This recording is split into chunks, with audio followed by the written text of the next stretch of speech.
All right, guys, we have to talk about this. Playoffs, Chiefs versus Texans divisional rounds. Patrick Mahomes, and there are a lot of voices, a lot of people upset about the officiating, the referees, and the calls in this game. There's a few in particular, and I just want to get right into it. Here's the first one right here. I believe on this play, Mahomes was scrambling past the line of scrimmage, and these two defenders on the Texans came in trying to tackle him as he's trying to slide. And this was called an unnecessary roughness 15-yard penalty. And I believe actually on the broadcast on this one, I think Troy Aikman was on the call, and he was vocally not happy about this call. I thought this was kind of a ridiculous one. Scott, I'm going to go to you first. What are your thoughts on this? How do you feel about it? Yeah, this call, I completely agree with Troy. This is absolute BS here. Like, unnecessary roughness against who?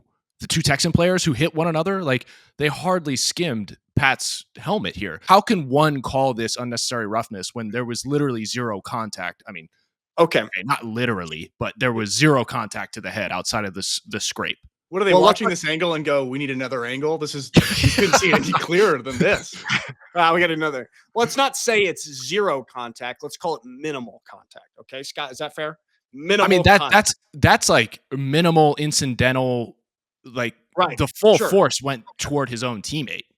Yeah, that's true. That's friendly fire, helmet to helmet. I've been guilty of that. Sorry to some of my teammates. All right. The thing is, the officials are trained to throw the flag more often than not here in these situations where it may seem like it. And if there is any contact, the replay official, which is what our sister does, if there is any helmet to helmet contact, the replay official can't help them or have them pull the flag off the field. So they have to stick with the call on the field.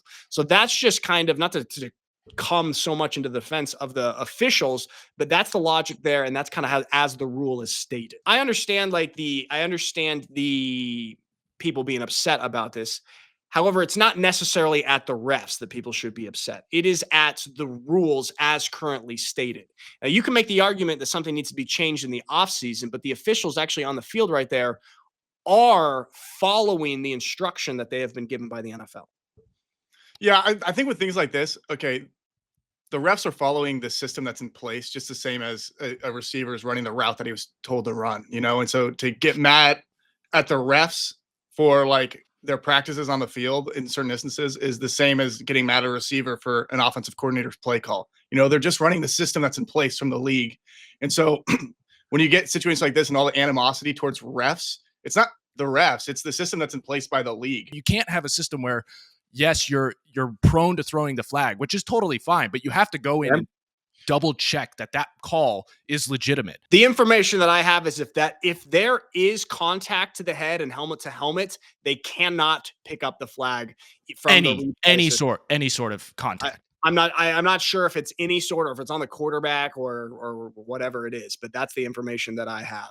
And so let's take a look at this other one right here, because this was called a roughing the passer, and this is the other one that a lot of people are upset about. And I think the big part of this conversation is not just the calls, but the fact that they have been on Mahomes or for Mahomes, in favor of Mahomes and the Chiefs. And there's a lot of people out there that don't like that and seem to be finding a pattern. So sorry for those who are just listening, but this is a roughing the passer called. And Scott, give me your thoughts on this one before I say.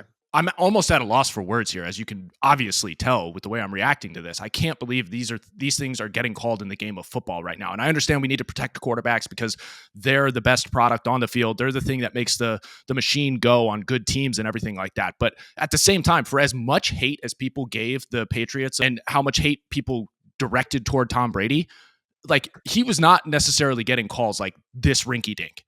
Like, dude was getting laid out and so on and so forth. And then on top of that, I definitely plug the example here where you have Pat Mahomes taking advantage of the situation and trying to flop at every point in time that he can on the sidelines. If he's going there, he's slowing down, trying to get the guy to hit him as he's going out of bounds. So there's a potential for the penalty. It's just like, I hate it when the game gets when you start working the game and the officiating to your advantage, as opposed to just playing the game. Just get out there, strap up, and play the game.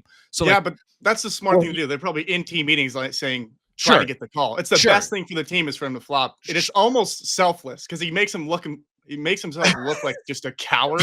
But it's for the sake of the team. It's for 15 more yards. It's for the big picture. I like that. Mike flopping is actually very, very selfless. But Scott, on this one right Do here, you have that same sort of energy towards James Harden in the NBA? no. No. But hold on. I'm hold on. Okay, saying then this, guys, no. you have to have Oh, the same. You have to have you the don't. same This energy. is what I'm saying. What I'm saying is, okay, from an outside perspective looking in, it's disgusting for the game. The flopping itself, we're getting close to soccer. But when you're in the game and you're in the playoffs and these are the rules, you take advantage of the rules of what you can in your favor for the sake of the team as a whole. Also, Yeah, here's I the guess- thing. For I the guess rules I'd to be say- in I place guess and I'd you say to this not isn't- take advantage of them is stupid. This is not taking advantage of the rules for gameplay's sake. This is taking advantage of the rules for penalty's sake, and that's what I have a problem with. So, like, talking about Ben Johnson and all the magic that he's cooked up, and MCDC, and how he's been doing what he's been doing with the Lions, and like figuring out ways to work within parameters of the rules that usually haven't been utilized over the past, I don't know, 40 years of the game of football. This is different. This is officiating. This is trying to get calls.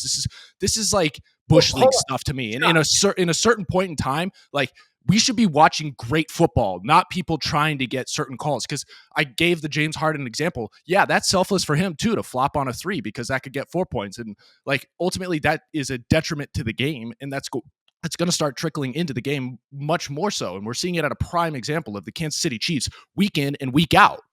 You can Scott, also say that you could also make the call. argument that this is great football to take advantage of the rules. For example, like Bill Belichick, except you know all the rules, you take advantage of them. Here's an example. In college, as a returner, you're trained. If there's a ball, if there's a kickoff and it's within 3 yards out of bounds, you stand out of bounds and reach and touch the ball to get the flag. You know, you understand the rules where you can take advantage of getting the flag. It's the same principle. So that in a way, the argument can be made that this is great football because you're taking advantage of the rules. Well, it's smart gameplay. Yeah. Here's the thing. He also did not get the call here. This would be a little bit understood, but 9 times out of 10, and he does. If he got the call here. So it's a little bit different in this situation. So, Scott, who is most of your anger mad at? Is it directed towards Patrick Mahomes and the Kansas City Chiefs, or is it at the officials, or is it at the NFL?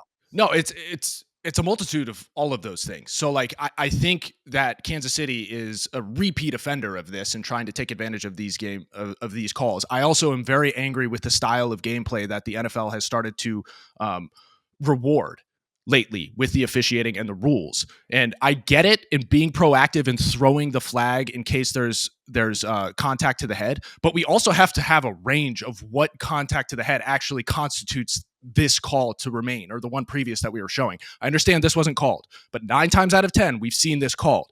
And with other quarterbacks and other teams, we don't see the same sort of consistency. And I understand there are different officiating teams and different whitecaps and all that jazz, and people are going to have different ways of calling games. But at the same time, the consistency that those calls always go to the Chiefs is starting to get a little fishy. And that's the frustration here. Here I'm throwing up an example of Joe Burrow against the Chiefs, funnily enough, getting a very similar hit from the AFC Championship game a couple years ago, and it was not called. So I understand what you're saying right here. Here's where I have a problem. I'm with you. I'm on the same page that there are inconsistencies here, and it needs to get figured out and it needs to get cleaned up. When I have a problem is when people come in with some wild conspiracy saying that the NFL officials are in cahoots with the Kansas City Chiefs and they've got some big plan here. Look, all of the officials are human beings who are doing their job. Mikey, just as you said, the players on the field, the quarterback is a human doing his job. The offensive coordinator, Ben Johnson for the Lions, he is a guy doing his job and having the judgment to make decisions in his job. Like, for example, would you say that there's some conspiracy against the Lions because Ben Johnson called that stupid double reverse pass? And I never used the word conspiracy, and nor am I insinuating that there is a conspiracy here.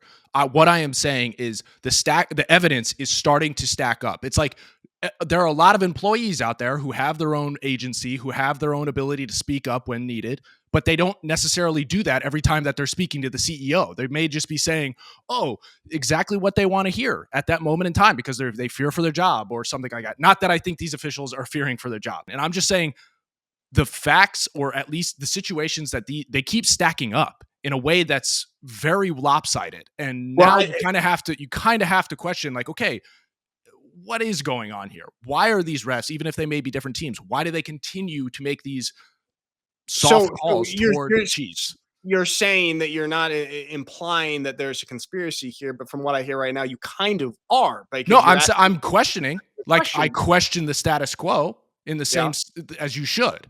But like when there are this many things happening and it's consistent, you have to start asking the question. I'm not saying it's a full blown like conspiratorial situation here, but it is starting to get a little odd. And I don't think you can necessarily say it isn't. I don't think. No, I'm with you. I understand, Mikey. Grab your tinfoil hat for Scott if you could. I know you have an I extra usually one. always wear it. I take it off for the show. I forgot.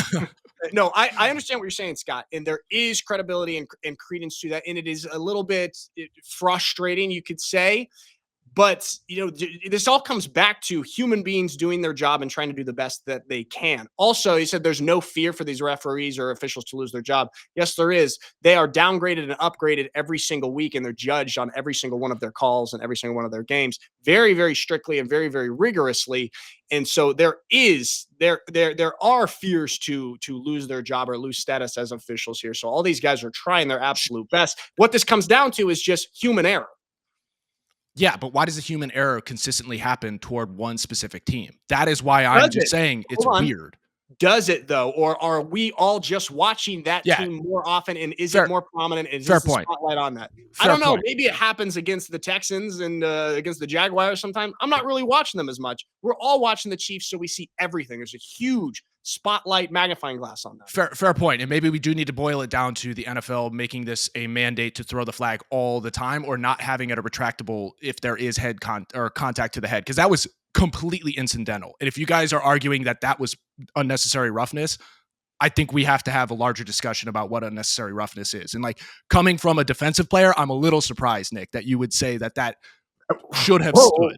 Hey, I didn't take a position on that. Did you? I explained the situation with the rules and why they didn't pick up the flag. All I said was there actually was minimal contact. And yeah, I'm a defensive player. Also, I want to see all the quarterbacks healthy because football becomes unwatchable really quickly when our superstar quarterbacks are on the sideline. All right, Nick, you've been spending too much time in Switzerland. My neutrality. I'm neutral.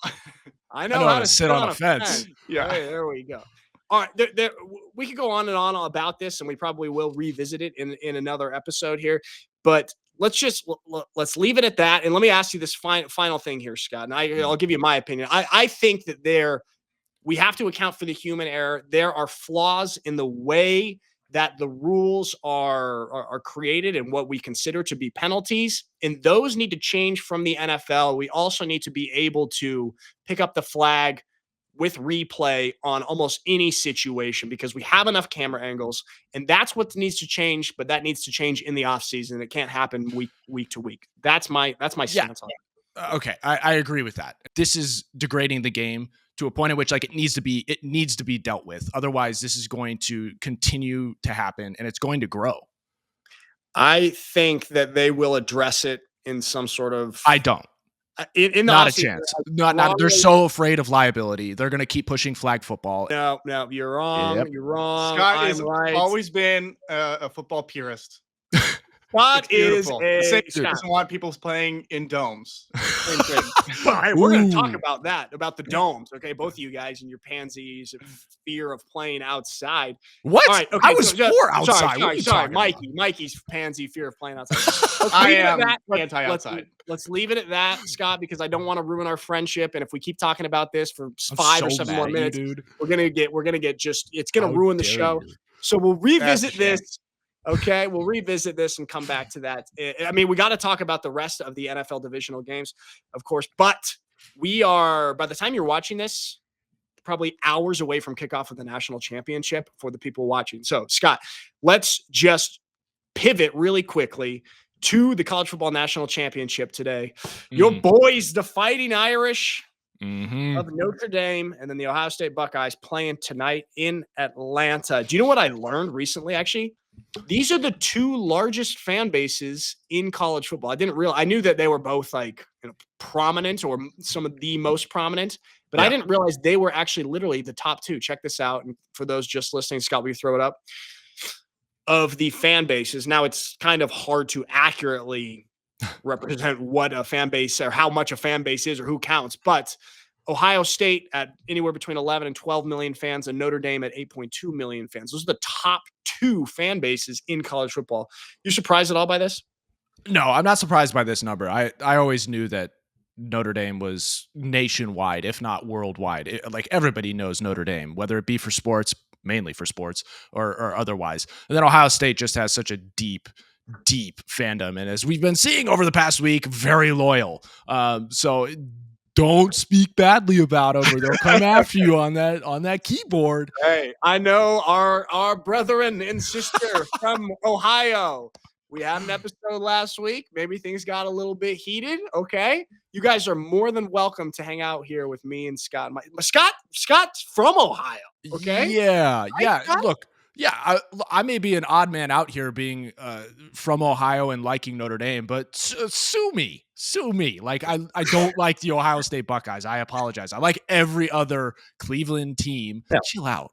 Yeah, everybody chill out. But actually, one thing that I wanted to bring up to you, Scott, because I'm not a Notre Dame fan, as you know. And actually, before we started this podcast and I started learning more about the team, I wouldn't say I was a Notre Dame hater, but I was kind of like a Notre Dame, like indifferent. It's like, why is everybody like that? Why do they have so many fans? And like I've said, you've kind of pulled me in the right direction there, to the point where I am not a fanatic, but I am rooting for the Irish tonight, and I love what they represent. I'm an admirer. I'm a secret admirer.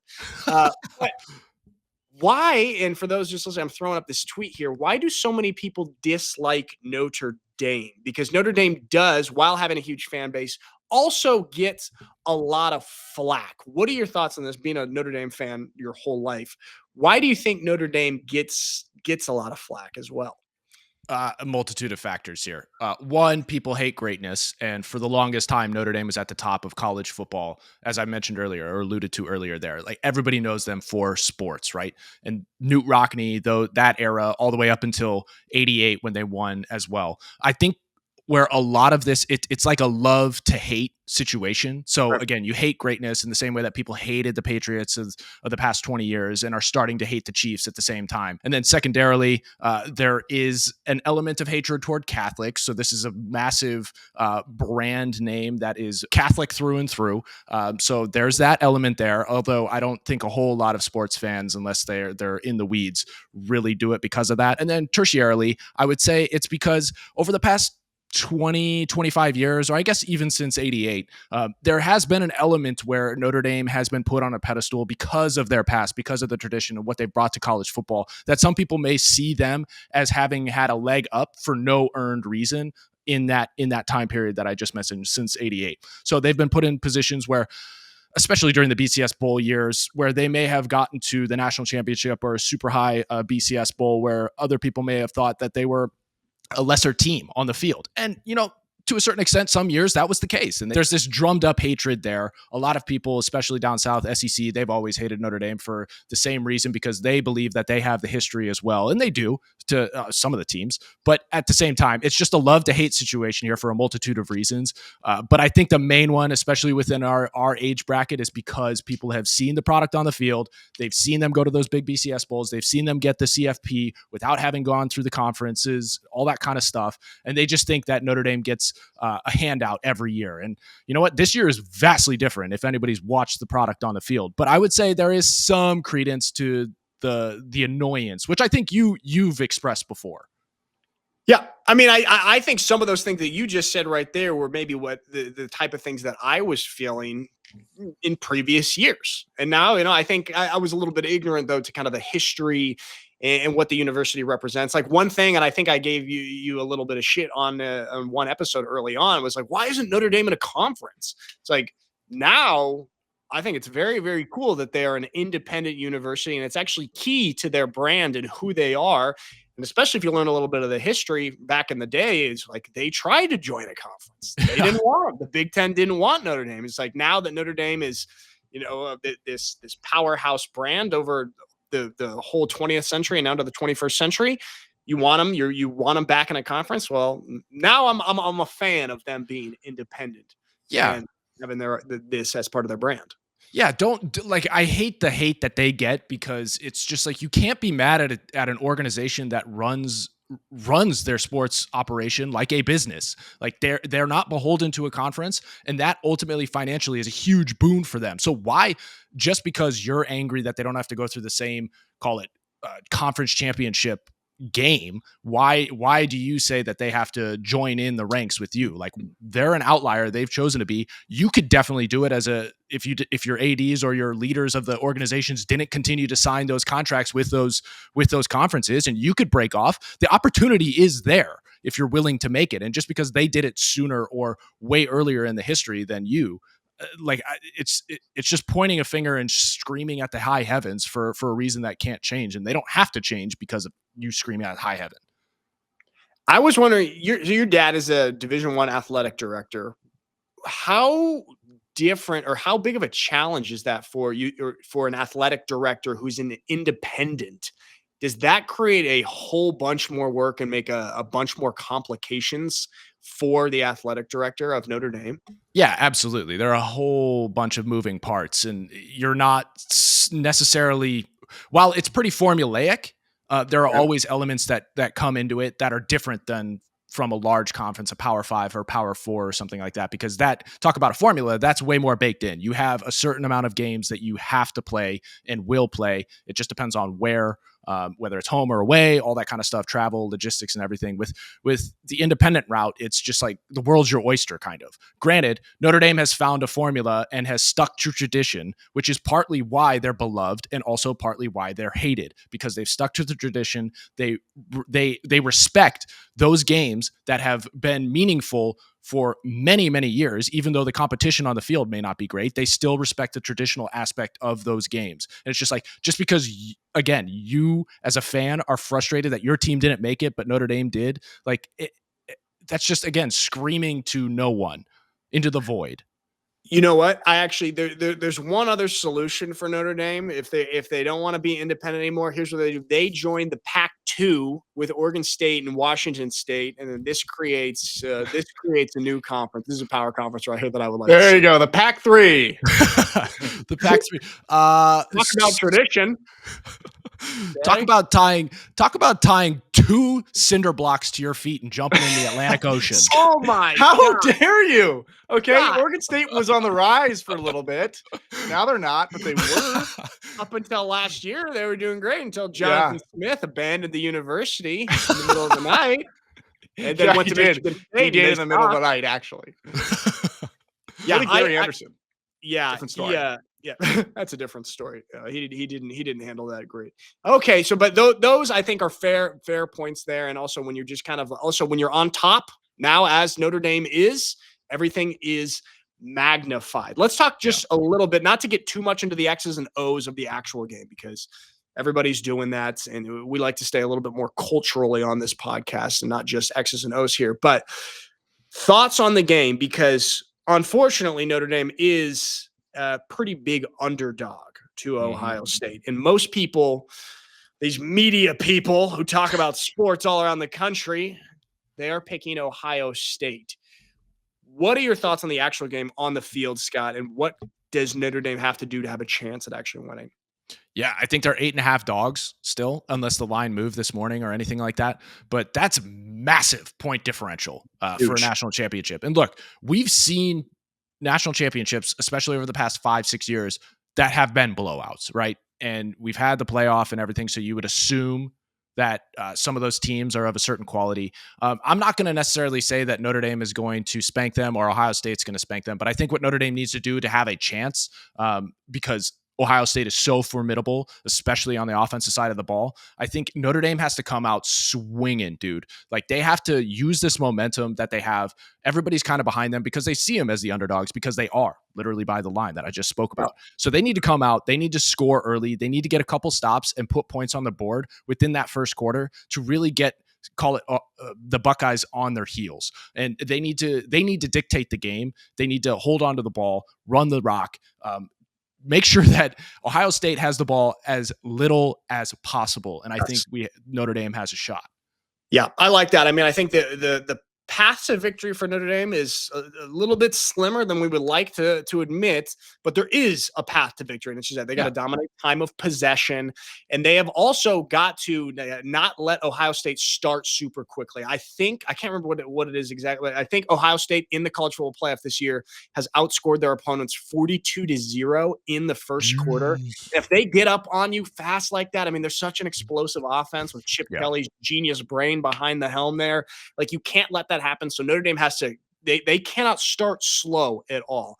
Yeah. The good thing is, I do think that a coach can actually have an impact on how quickly you start. I do think that. I know we've talked about in the past, if you think that actually coaches' pregame speech can actually influence at all performance on the field. But I think when you have a guy as influential as Marcus Freeman in the locker room there, that he could make sure that his squad is ready come that first kickoff and those first snaps. Yeah. And I think he's the right guy, as we've talked about ad nauseum here on the show. He's the right guy for that locker room.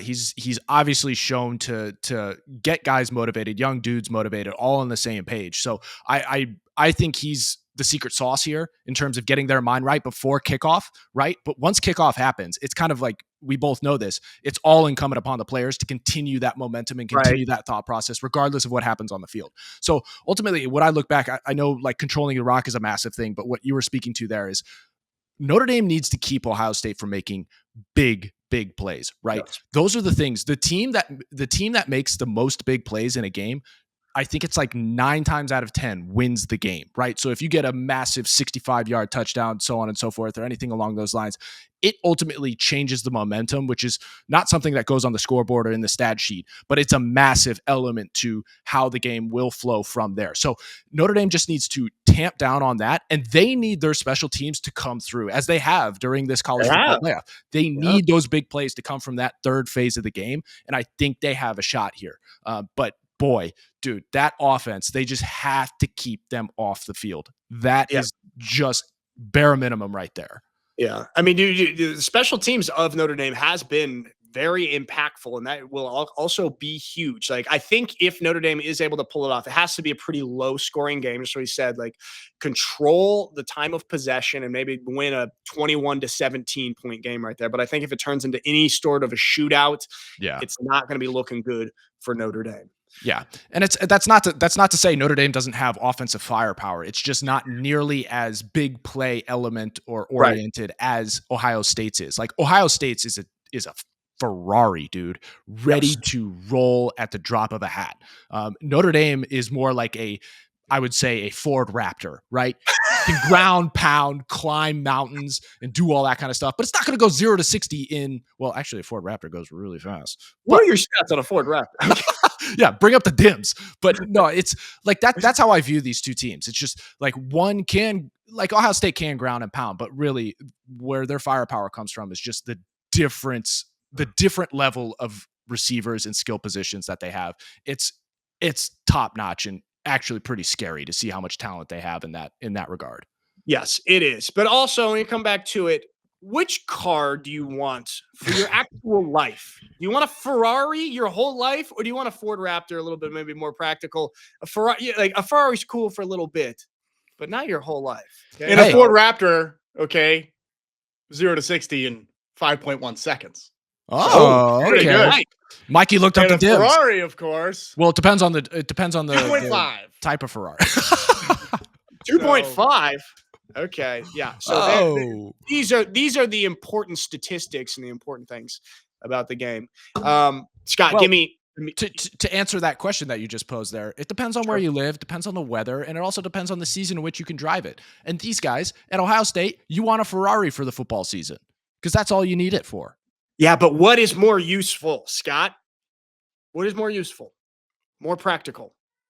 More practical? Yeah, obviously the Raptor. And that's why I'm behind Notre Dame. And that's why I gave them that comparison.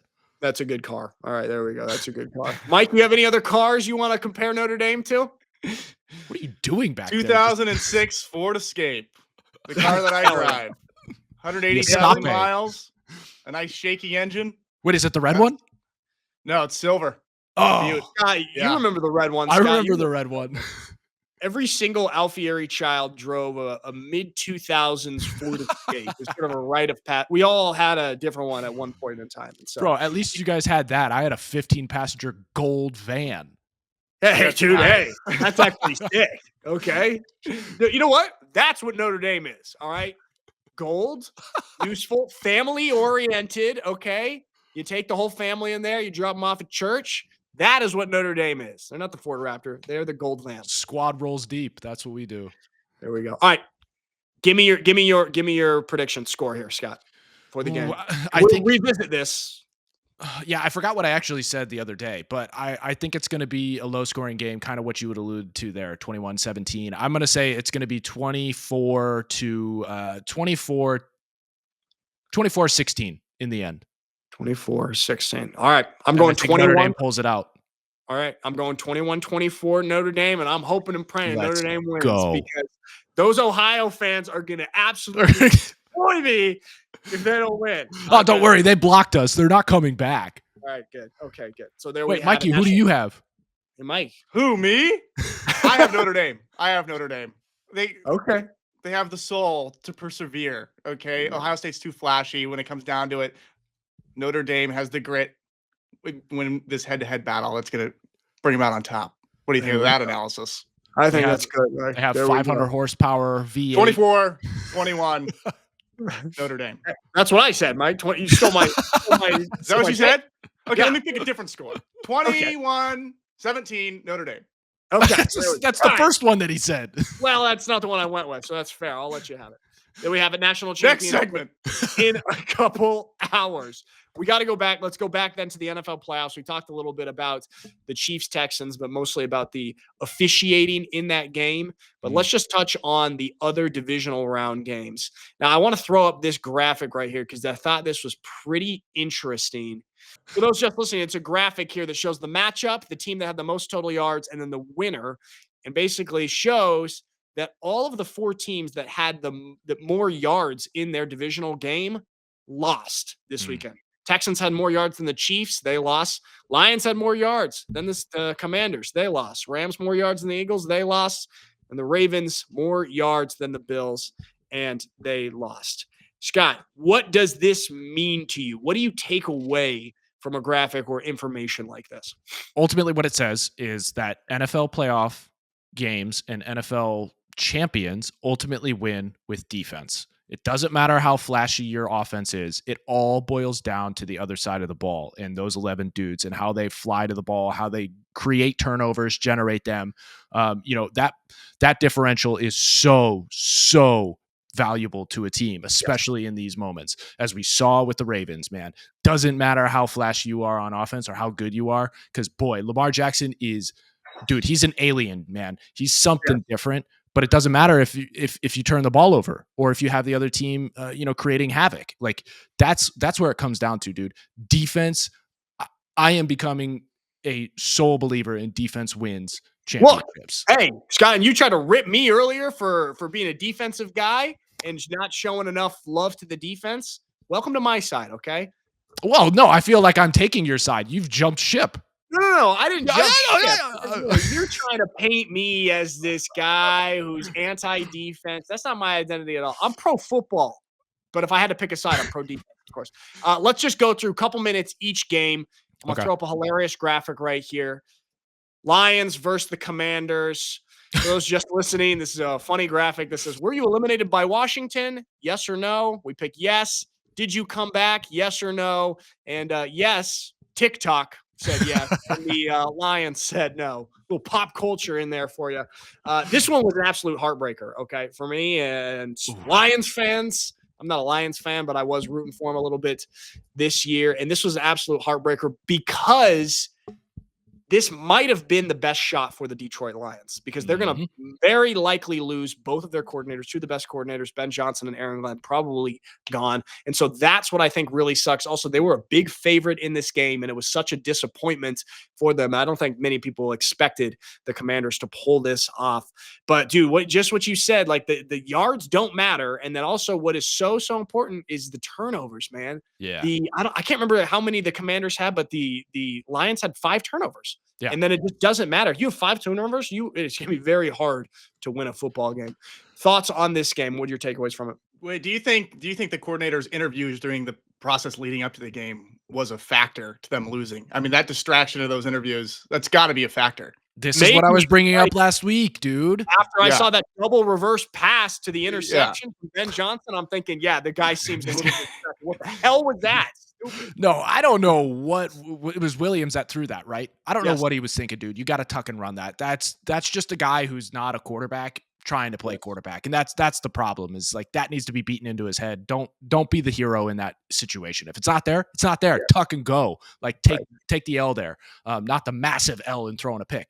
Secondarily, going back to your question, this I think I'm going back to what I said 2 or 3 episodes ago, where I was asking whether or not buys are actually a benefit or a disservice to a team. And I think it ultimately showed on the field. And I think the bend don't break situation works on defense. And Aaron Glenn has worked magic doing that up until this point. And honestly, yes, they scored a lot of points, but at a certain point, you're not going to win 2 games in one season by having 5 turnovers as the Lions did early on. They used that win up too early when Jared Goff threw 5 picks and won. And like, it's just not going to happen in playoff ball. That it's not going to happen again. Black Swan event. So ultimately it's on the Lions offense here, and they just didn't get the job done. Yeah, man, I forgot about that. Goff had the 5 interception game earlier in the year, and they still won. It's like, hey, you run out of luck, buddy. He got absolutely obliterated on one of those picks, dude. I don't have a clip of it. If you're listening, go look it up. There. I was just like, hey, we talk about the refs protecting quarterbacks. Where was the flag for Jared Goff? Like that dude, nobody gives a shit about Jared Goff. Starting to prove my point there, Nicholas. Hey, I am neutral on that situation. Ask questions, all right? No, that it's odd that it's happening for one guy, not others. Well, again, it comes back to the point of which games are we watching? Okay, we need to Uh-huh. really hone in on our sample size here. You Mahomes went to in on Yale. it. You understand. Mahomes in on it here. All right. Okay. So I think that he got a little shaken up after that because he was throwing stupid interceptions after that. Maybe a little concussion. But more importantly than that, or my takeaway from this game was Jayden Daniels is so legit. He is the real deal. He's everything that everybody thought and hoped Caleb Williams would be and more. I'm throwing this up here just as will you throw this tweet up here, Scott? What I take away from Jayden Daniels, and actually what impresses me so much, is he is so damn poised. I can't believe he's a rookie. This is one of the best rookie seasons of all time. And I was a little bit of a doubter after his first few games, and he playing so well out of the gate. And I thought a little bit like, okay, this is not going to last. This is just kind of a fluke. But dude, he's the real deal. Now he's won 2 playoff games. What are your thoughts on him? Well, I think this is just a continuation of an incredible wild card weekend performance by him. I think I saw a stat where only him and Peyton Manning are the only 2 quarterbacks to ever have a postseason game where it was 2+ touchdowns, 0 interceptions, 0 turnovers, and 0 punts in a game. So him being in just even a sentence with Peyton Manning at this point in his career is nuts. So he's balling out, and he continued that as you were just stating here in week 2, just not turning the ball over, as I was speaking to earlier. And like, you can't win. You can't put your team in a position like that, especially your defense, to try and win you the games when you turn the ball over. So his performance is second to none. And also, I got to throw this out here. He apparently instituted some sort of training clause in his contract with the Washington Redskins, and I'm just seeing this based off of what I've read. But it's VR training, so everything, all the film that he's learning and everything is through VR. The crazy thing is he's got Cliff Kingsbury, who just came from a guy who essentially lives in video game realm and didn't perform that well. So what's the difference here?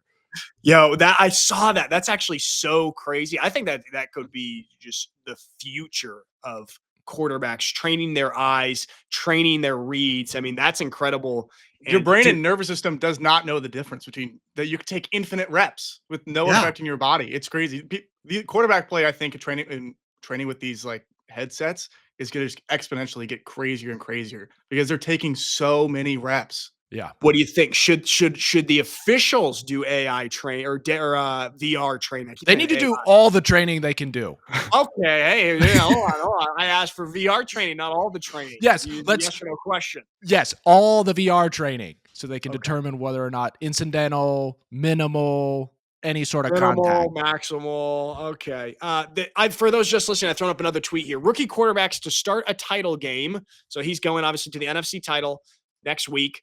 And where their team scoring defense is ranked. Because you think a rookie quarterback new to the league really is going to need help from their defense, right? And that has been the case historically. Brock Purdy had the first ranked defense, Mark Sanchez the third, Joe Flacco the third ranked defense, Ben Roethlisberger the first ranked, Sean King the third ranked defense in the NFL. Jayden Daniels got to the NFC Championship game as a rookie with the 18th ranked defense in the NFL. So he's not even getting help or strings pulled from an elite defense. That makes it all the more impressive. Yeah. Surprised by this? I wouldn't say surprised because as I was mentioning, it's the fact that he's not turning the ball over. So he's giving his team a chance. Even if you have a middling defense, that is so incredibly valuable for just your entire organization for all three phases. And you have a guy at the helm of Dan Quinn, who's a defensive mind, right? And then you have Cliff Kingsbury, who just takes on the load of taking on the X's and O's on the offensive side. And I think that marriage right there, I think is proving to be one of the greatest surprises in the NFL this year. And then you add on top of it, the cherry on top is Jayden, and the fact that he's an older rookie, yes, but he has so much game time under his belt while he played in college and everything like that. And he's just approaching it in such a different fashion and composure. And again, going to it, not turning the ball over, even to the degree that even an MVP candidate like Lamar tends to do in these games. Dude, I mean, yeah, Lamar turned it over 3 times or 2 times himself. The scary part is he has a history of doing that too. I think he has 7 turnovers in these playoff games, whether they be in the conference championship or the game before. And it's just unfortunate. You can't do that. That is the thing. I mean, so let's, you know what, I'm gonna put this down here because let's just go in then to the Ravens Bills game. Yeah. This was the most anticipated game of the weekend. Lamar versus Josh Allen. Obviously, the Bills coming away with the win. And dude, that was the story of the game. Also, poor Mark Andrews, dude. And I got to throw this tweet up from the Ravens pregame because it was obviously a little bit of a snowy game. Here, I'm throwing this up. One moment. The Ravens tweeting, little snow doesn't bother him. Andrews _81. And this aged like milk because obviously he had the crucial fumble in the game and then the dropped 2-point conversion. Dude, he's got to just be feeling terrible. People are jumping on him. But also, man, like the turnovers. And that's what it was because Josh Allen, I mean, he was solid. He was fine, but like he threw for 125 yards or something like that. It wasn't like a superstar performance, just not turning the ball over. But the Ravens, a lot of this was kind of self-inflicted wounds, man. Yeah. No, the Ravens were putting the Bills offense in positions to score without having to rack up a ton of yardage or anything like that. So that's the difficult part. Going to Andrews, dude, yeah, I'm feeling for him here. I actually love the fact that Lamar, when he stood up at that podium and was talking about turnovers and everything, and people are like, oh, he's projecting that loss onto Andrews. And he clearly stated that him and the team are not blaming Andrews for this loss and that drop and everything like that. He was definitely talking to himself because he accounted for 2 of those turnovers, one being a fumble that was lost, and then that errant throw that ended up as an interception. Yeah. There was clearly a miscommunication between him and the receiver at that point. But at the same time, he was definitely pointing the finger at himself, being the leader of the team. So I loved hearing that from Lamar and hearing his anger in that answer because he's just like, he knows he can play better and he knows he should have played better. But to Andrews, dude, he doesn't lose balls. He doesn't fumble balls. And it just all started happening in this game. And you got to feel for a guy of that caliber too. He is stupid good. Yeah, dude, but it's just like it sucks for those guys who are so talented, who don't do that ever, like very, very rarely, and to kind of just have it all crumble when it matters most here in the postseason. Will you throw this up, Scott? This is the Lamar's postgame interview here, where he talks about the turnovers and how frustrated he is at himself. I'm going to give you a little bit of this. First half, I had 2 costly turnovers. Me not holding the safety, me just knowing the coverage, me knowing it was man, threw a BS interception. It was 7-7 at the time. I believe they scored after that. Battle back, fumble, snap, trying to make something happen. Couldn't throw. It was like a RPO play, so I couldn't really throw the ball to likely. The offensive line was down the field. So I was trying to make something happen. Tried to squeeze the ball, slipped out my hand. Von Miller picked it up, got some yards. I think that led to points for them. So there we go. So there's Lamar. Really, I mean, one thing I love about Lamar, man, he's so talented. He's great for the league, but he really takes accountability. He is an adult and he is a leader, and I really respect that about him. Also, dude, I mean, we saw a tweet last week about like, oh, if Lamar wins this game, he's top 5 all time. It's like, all right, just like we said, pump the brakes. Like, you don't need to be having conversations like this. He is incredibly talented, but also it's so early for him. Here we go. This tweet that I've just thrown up.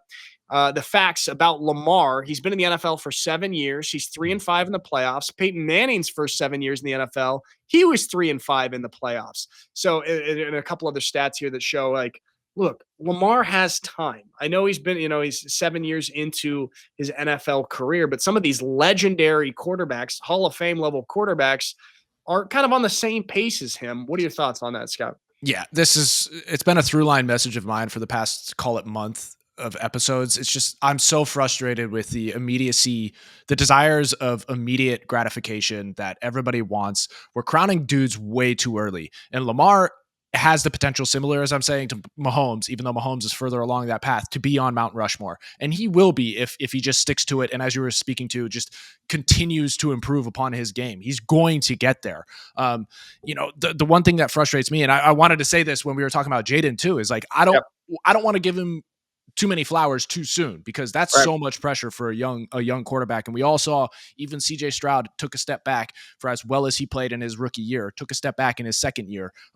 Granted, they had great success and probably shouldn't have been where they were, but at the same time, it's all due to just staying consistent. And like, my hope is Jayden does this, Lamar continues to do it, and he continues to improve. As we saw in his MVP year last year, he's actually played better than he did last year, which is nuts to say. So, I hope he gets things going. The Ravens start getting W's, but I'm surprised that, for all the flack that Tomlin's been getting at the Steelers and people saying like, oh, you're stuck.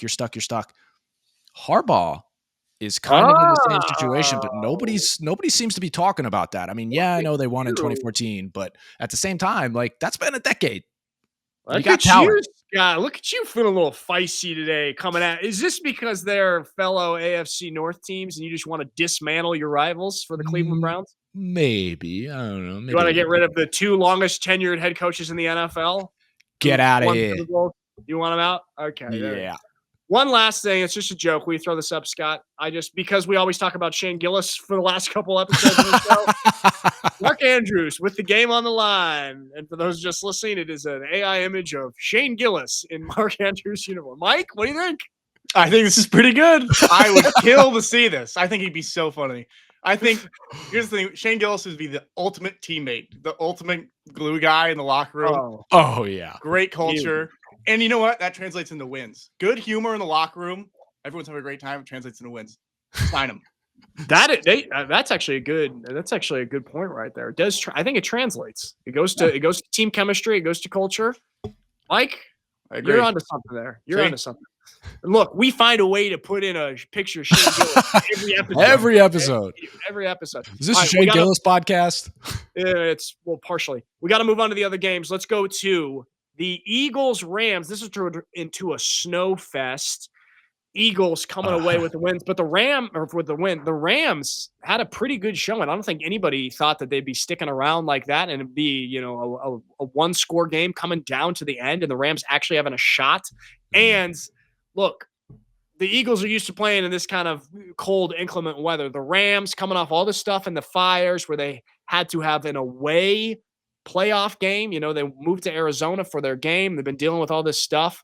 A lot of adversity for the Rams, and they traveled across the country, played in the snow, and actually showed out pretty well. I was impressed by them and their efforts here. And somebody has this tweet that I've just thrown up with Nick Sirianni, Eagles head coach, where it says, "I will never root for this man. Get it done, Jayden Daniels," for the NFC Championship game. Scott, thoughts on that Eagles and Rams game, and would you ever root for Nick Sirianni? Philadelphia against the world here. Okay. Bro, I can't. Well, if we can do it with the Ohio fans, Philadelphia fans were like, find my address. We can't talk bad about it. I love the subtle swipe at the Ohio fans there, saying they're not tough enough or brave enough to be men of their words. Backhanded Yeah. compliment. Yeah. No, I'm scared of Ohio. No. I'm scared of Philly though. Nah, Philly, man. Like, look, I don't have a lot of hope for Washington in this next game. I think the Rams came out and balled. Like, dude, Stafford was playing at a different level. Puka Nacua and Kyron Williams, man, those guys were playing lights out. And ultimately, it goes back to our earlier conversation and us touching on the turnovers. Like, this is what is playoff team, Super Bowl contender killers. Turning the ball over, even in inclement weather, it doesn't matter. You have to hold on to the rock and you have a shot. And they were, I mean, the Rams had fight in them. I give them all the credit in the world for not being used to that environment, playing in that environment, practicing in that environment, and coming out and playing football. But that is what is awesome. It's like everybody always talks about, oh, it's a disservice or it's a leg up for the other team. It's like, dude, not really. Like, I don't understand that the elements are what get a team a win or loss. It's like the ball is just as slippery for the other team. Hold on, Scott. Okay, because my buddy Kurt Warner might disagree with you on this. All right, will you throw this up? And Mikey, I think you're gonna love this. You're gonna go crazy. This is 1 minute here of Kurt Warner talking about weather in football. And I want the best team to win, not the best team in those conditions. And I get it. It's what everybody says. It's football weather. This is what it is. But here's the problem that I have. And it doesn't necessarily apply to these two teams. But being a guy that played in a dome, being a guy that played in Arizona, I have no way to get ready for those conditions. And so you can say all you want about home field advantage, and that's why you play. Well, no, because the Patriots can come to Arizona, and there's no difference other than we have our fans, obviously, but they can play in my weather. I can't play in their weather because I can't get used to it. There's nothing you can do to get used to cold weather in a situation. So to me, I'm just like, I want the best. I want to be able to be my best. I want to play against their best, and I want the best to advance. And so for me, last night, I mean, I played in that weather before. I grew up in Iowa, so. All right, so that's more or less of the same. So, Mikey, this is kind of what I love that. a couple weeks ago. You love it, okay? I think it sounds super whiny. Yeah. No, okay, he's breaking it down logically because it's not about whining. It's if I did have an ability to train and get ready for that, like if I had an ability to go practice in the snow, I would. But physically, it's impossible to. So then it's not fair. If they had an opportunity to train in that inclement weather leading up to a game and didn't, that's a different story. It's the fact that it's impossible for them to get up to that. Disagree. Totally disagree here. It's not a physical impossibility. It's not fair. What are you supposed to do? Get on a plane and go into the element and start practicing for that week in that element. All right. Like these organizations are rich enough. You're able to spend the money. Yes, it's a hindrance to the team. It's a hindrance to the team, but you get in the right time zone earlier. You're not dealing with jet lag. You're doing all that kind of stuff. You're practicing in the weather that you will inevitably play in. So like there are ways you can do this. Also, you're a football player, man. And if you have a problem with this in the playoffs, like maybe you have some credence there, but then have the same sort of energy during the regular season. If you're really complaining about this, like, why aren't you complaining about a snow game with Cleveland and the Steelers in week 8? Like, is that not the same situation? Like, you want a dome over that, or is it only in the playoffs? Only in the playoffs. No, but okay, it'd be cheaper than to bring teams a week before the games and then put them in hotels and manage all that. It's such an expense. If you're an owner and you really want the W, it would literally be cheaper to just build domes over the stadiums. Well, okay, all right. It would be cheap. It would cheapen the game too. So like, this is what it bothers me, and it frustrates me that an Iowa guy like Kurt Warner would say something like this. And there's an element where he benefited by playing in a dome for sure. Absolutely, that's you can't really deny that. But at the same time, I'm surprised that he wouldn't have more of a traditionalist view because he's from the old school. And also, you have a decision as to which team you want to go to when you are at the level of Kurt Warner. Like, you could have chosen to. Yeah, that's the cream of the crop of the NFL that has that decision. Most don't. Okay, when you say it cheapens the game, that's from a place. You're saying that the value in the game is in the level of suffering versus the actual level of technique and play that's the seen on the it's a game. game of attrition. You'd rather watch It's guys a game of just attrition. okay. But Interesting. I think that modernly it's about, it's about like advanced technique Instant and gratification. fine tune skill, fine tune aspects of the sport versus just the bruteness. That's an interesting point, Mike, that basically that you when you break it down, you are saying that the value of the game then comes from the suffering. And then for us as fans, and what we get the value from seeing is players being in pain. That is kind of an interesting point there. Scott, I'm mediating this argument, by the way. I'm neutral here. I'm Switzerland. No, like Scott, I get what you're saying. Like best product on the field. Yeah, let's put them in a vacuum and let's see skill to skill who matches up best. But that's never been football. Never been football. And the reason why football is as big as it is because fans have grown to love to see people overcome things that are incredibly difficult. And yeah, you can say mano y mano, it's really hard to break a guy down or catch a ball in a certain way. But if it's in a dome, like you don't have that element that both people are striving to fight against at the same time. Like there's a reason why NFL is as large and as like rich as it is because people see them striving for heights and greatness, going through adversity, battling it out. And if we remove that element, it's all going to become TikTok. It's all going to become squeaky clean, and it's going to be ridiculous, dude. Like it's removing the essence and the love of the game for the sole purpose of entertainment. We have fallen way too far in that direction in society, and I don't want to see that happen in NFL. Okay. Let me ask you this. Going from leather helmets to real helmets, do you think that was a step forward or a step back for the game? At this point, you know my answer. I actually think it's become okay. It's when a good becomes a detriment. Ultimately, there was no it ultimately became a bad portion of the game because now as we were talking about earlier on in the game, we now have these calls and these plays that are being thrown out there that shouldn't be thrown out there because the game elevated to a point in which people thought they could use helmets and their pads in weaponized manners. Whereas if they didn't have those things, they wouldn't use their head as a weapon because they would be knocking themselves out and not being able to play the game. They'd have CTE in 2 seconds and all that kind of stuff. They've lost the element of being able to tackle properly, wrapping up, taking to the ground, and they just shoot themselves out like a rocket. So ultimately, a good became a detriment. Yeah, but the helmets look so cool. The helmets are cool, Scott. He's got you there. Let me ask you this then. They look cool. And again, remember, I have no dog in this fight, but at which point in the development of the sport do you think it went too far? It's like the forward pass. Original football didn't have the forward pass, okay? And then we had this protective equipment that we're talking about here, and then a more and more advanced development of offensive schemes and defensive schemes and training techniques and nutrition. So when does the development of the sport turn into a negative in your all these kids today and their forward passes? No, it has. I'm not saying the gameplay and the development of the gameplay was the detriment. It has to do with the equipment that was used that then started ingraining poor technique into the game while the game was also developing. So I hearken it back to the actual pads and the helmets and everything. And initially, okay, yeah, it was perceived health and perceived protection, but ultimately we can look back and realize that wasn't the case. Scott, your affinity for rugby is showing again. Okay, all right, stop. That's how far back my traditionalist thoughts go. Yeah, I know. You're trying to turn football into rugby. Can we let's keep we can still keep the forward pass. Let's keep the pads forward pass. Okay? Yeah. Forward pass and pads. How about that? Yeah.